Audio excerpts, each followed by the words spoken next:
Hi everyone, and welcome to another edition of Tuesday Tea with Natalie. It is a rainy, kind of chilly day here in Cumming, so perfect day for a cuppa. I've got my decaf English breakfast again today. Something I wanted to talk about today is gatekeeping in politics and what that means for passing legislation and creating change, and what it means about the people who represent us. Now, what do I mean when I say gatekeeping? Think about the people that make up your state legislature, your U.S. representative, your U.S. senator. Think about who they are, what their jobs were prior to, or in some cases still, being a representative for you, and in how they're serving you. For the most part, these are wealthy people. Not all of them. Obviously, AOC has shown us that you can do it even if you don't come from a wealthy background. But by and large, these are people who have their own individual wealth and also are in positions work-wise where they don't have to worry about campaigning and putting food on the table simultaneously. So obviously there's a lot to be said for the federal level and things like that, but because I am a state representative, I want to talk about gatekeeping at the state level, especially because down ballot voting affects your day-to-day life so much more than those federal positions do. So, in the state of Georgia, a state legislator, whether it's the House or the Senate, is considered a part-time position, even though you need 45 working days in the Gold Dome voting on and creating legislation. So if you don't have your own money, a high-ranking position in a company that would allow you to take 45 days off from work, you probably don't have the ability to serve. So for some of us, we're hoping we can take a leave of absence, and it's really up in the air if we get elected what happens with our day jobs. And that significantly, it's a risk that we're taking, and it's a risk that could significantly impact our families. So in the state of Georgia, because it's a part-time position, the pay for state legislature is only $17,000 a year. Now, that's for people like, oh, well, it's only 45 days of work. But it's not only 45 days of work. Your constituents want access to you year-round. They want to talk to you. Special sessions are sometimes called. And while you get per diem to cover hotel and food and things like that for when you're down in Atlanta, if special sessions are called, that salary does not increase. So it's a form of gatekeeping. It prevents everyday people from being able to get involved in politics and get involved in legislating their state and get involved in representing the people that they live with. So you're seeing more and more people like me and my fellow candidates in Forsyth County step up and try to make it work, having a full-time job and run for office separately and hoping that it'll work should we get elected. But we are not the norm for the most part. For the most part, people who are running, that is their job. Running is their job, or they have a passive means of income where they are the partner of a company or the owner of a company, or they just have family wealth or something like that, where they don't have to worry about what do I need to do today to earn money to put food on the table, plus what do I need to do today to run my campaign. They can just focus solely on their campaign. Their position in those roles as owners and family money, things like that, also puts them with connections to people who are more likely to be max out donors and donate $2,800 to their campaigns, which allows them to reach more voters because they're getting more donations to their campaigns. Plus, because they have their own money, they can put their own money into the campaign, and there's no limit on that. So all of these things combine to create a system in Georgia where you aren't seeing the people who are in the state house really reflecting the people that they are representing. It's a problem. I'm not so naive as to think that we could ever get a big enough pay raise for state legislators in Georgia in the coming years to really offset that and allow people to to make a career change that doesn't involve them still working a day job when they get elected. What I would like to see, though, is a similar protection for what we do for people who are in the reserves and get called to active duty. There's a provision that their job must be held while they are on leave serving their country. Being part of the state legislature is serving. It's serving our state, it's serving our country, and so to me, we should have the same kind of protection that allows people, if you get elected to state legislature, you need to be able to take that time unpaid, but have your job protected so it's still there for you when you are done serving. And I think that will open the gates a little bit more for people to run. Now, what I mentioned about donations earlier, that is also a problem. We get into campaign finance, and this is something that affects all levels of politics and running. And one of the biggest issues, you'll hear people talk about Citizens United a lot, and some people view it as a First Amendment issue. They're just saying what they think, but because they use their money to try and influence elections, I feel it's a little bit different than just a straight First Amendment issue.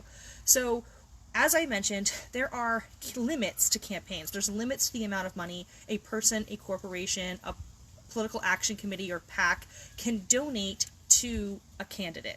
And depending on the type of office you're running for, those limits are different. So, for example, for Georgia State Legislature, the limits are $2,800.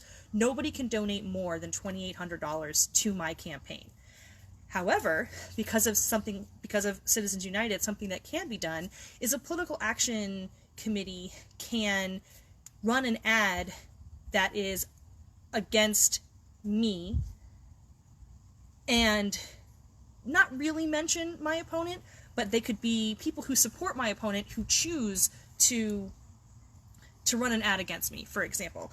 So all of the ads you've seen against Jon Ossoff, for example, and you'll notice who it says it's paid for, and it's not paid for by Perdue's campaign committee. And so that means, even though this is an ad that is very specifically looking to promote and enhance Senator Perdue's bid for re-election, it's an anti-Ossoff ad, and it's being done to benefit Perdue, but because it's not being done by his committee, or, the umbrella that's covering my phone on this rainy day looked like it was going to fall. Let's try to fix it. This is what happens with live videos. Anything could happen. But because it isn't specifically for Perdue and is against Ossoff, he doesn't have to claim that as a donation to his campaign. So let's say the max for him is $5,000.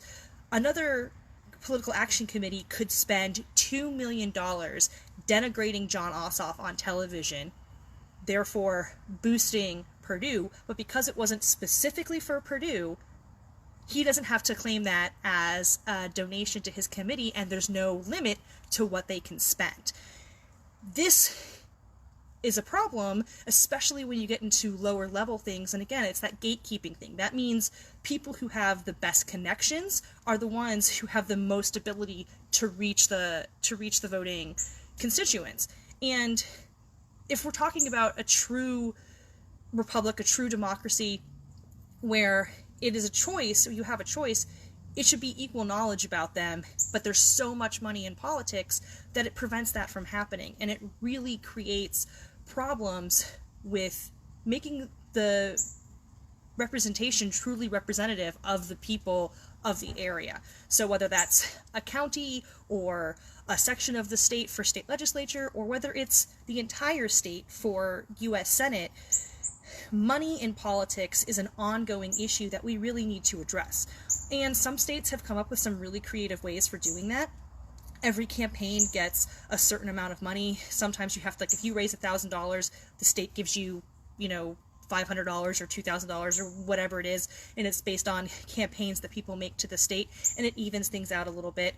Some areas, they send out pamphlets that talk about the legislation and the candidates that are out in a few different ways. One from a Democratic perspective, one from a Republican perspective, and one from a more neutral perspective, and it says, like, this is what they're running for, these are the people who support it, this is that sort of thing, and it gives you a more clear picture of who is running and what is on the ballot, and it's a little more even because the money is being invested in that. But this isn't something that's common by any means, and there is an expense. So I don't have all the answers for this. Like I said, I just right now I have one suggestion just for the state of Georgia, and that is the protection for people who get elected so that their jobs and their livelihood and how they provide for their families isn't at stake. That's one way that we can prevent gatekeeping from happening in politics. But when we talk about why it matters, okay, so I've explained why, what it is and how it happens, and some ideas of how we could fix that. And you might be thinking, okay, that's great, but who cares? Why does it matter?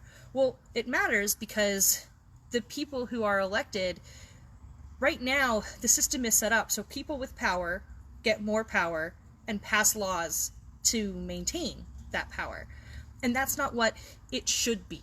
It should be people of the people, representing the people, and doing what is in the best interest for the majority of people, and not just the folks who gave you money to get elected. And that's why you see a lot of people like me and some of my fellow candidates who refuse to take corporate PAC donations or super PAC donations, and we'll take smaller things for things like people who are fighting for voting access and things like that. But when you talk about lobbyists, the kind of PACs that are lobbyists, there's a lot of us who refuse to take donations from places like that because we want that kind of money out of politics. We don't want our it to appear that our votes are being bought, because make no mistake about it, votes are being bought by lobbyists, by super PACs. People are having how they behave and how they act in legislation swayed by who donates to them. And to me, that's not how the system should work. The system should work by people making decisions that best represent the people who hired them. If a vote for me is hiring me to serve you. I am a servant of the people of Forsyth County in the Georgia State Legislature when I am elected. And my opponent and the majority of the representatives from this area have forgotten who they serve and what their purpose is in their job. And money plays a big role in that. They are trying to protect their own interests instead of the interests of the population at large.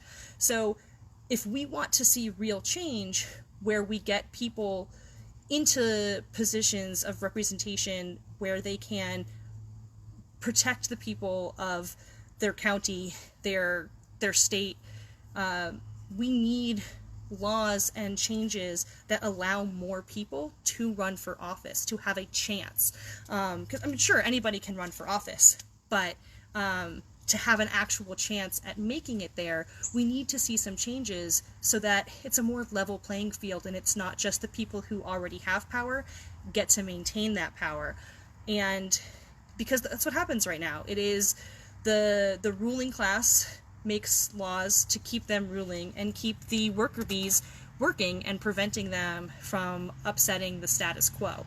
And I am absolutely here to upset the status quo. That's what I'm all about. That's the reason that I'm running, because I don't believe that corporations are more important than the people of this country and of this state and of this county.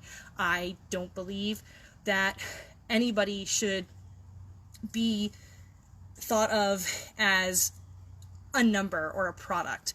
We are all people, and I don't believe your value comes solely from what you can produce for a corporation.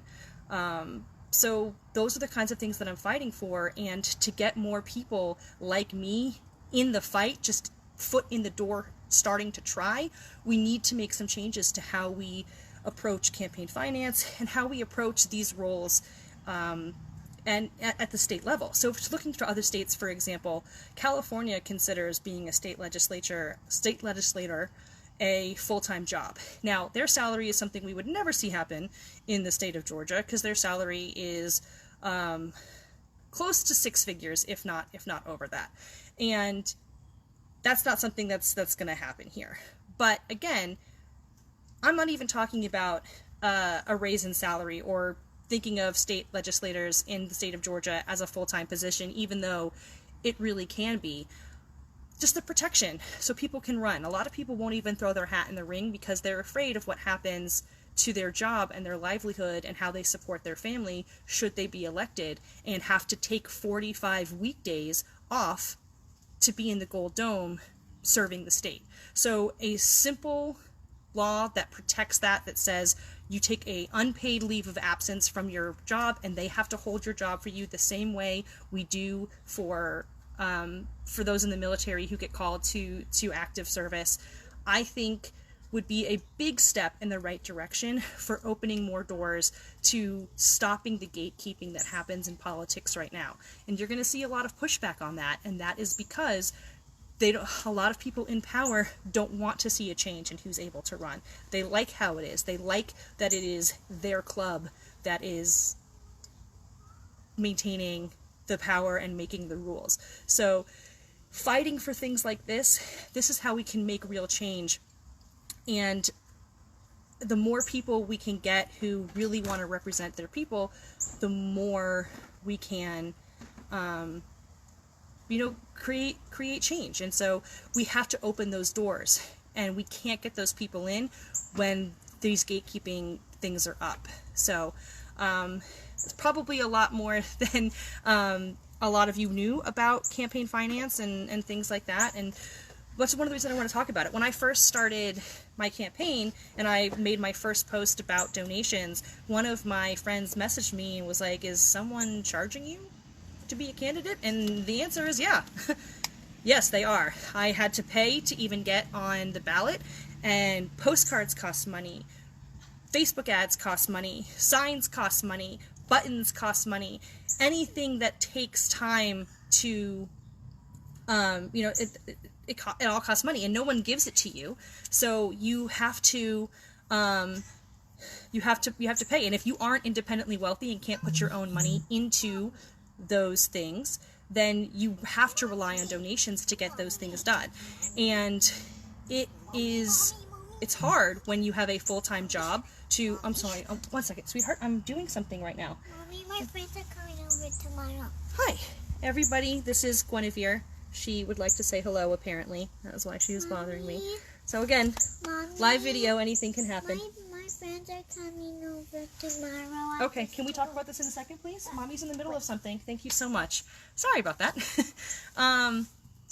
So when running a successful campaign is so dependent on money and the way the system is set up, then it makes it incredibly difficult for people who don't have those deep pocket connections or deep pocket themselves to actually have a chance.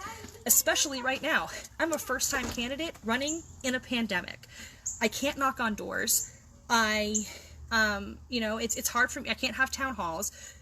The only way that I can reach people is with postcards, with phone calls, with texting, with digital ads, and almost all of those things cost money.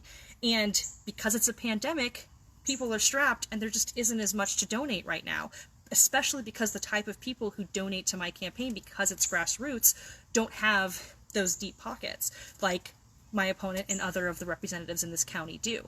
So it's vitally important we make these changes in politics so that we can see a more representative legislature in our state of the actual people in the state. So that's what I wanted to talk about today for Tuesday Tea with Natalie. As always, if you have any questions or comments or if you have any ideas for topics, please do let me know. Somebody did send me a topic idea that I'm hoping to talk on about HOAs, especially right now. We have a lot of people having some issues with their HOAs and regarding political signs. I am one of them. So that's something I'm doing a little bit more research on before I talk about it, because it's not something I have a lot of pre-existing knowledge about, so I want to do a little research before I talked about it. But any other ideas you have for topics you'd like to hear me talk about, please do send them to me.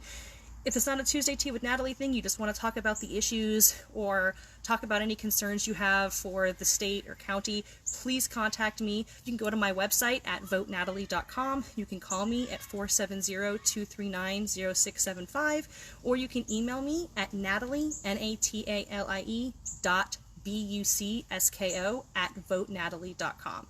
Thank you so much for tuning in. This has been Tuesday Tea with Natalie, and I will see you next week. Same Nat time, same Nat channel.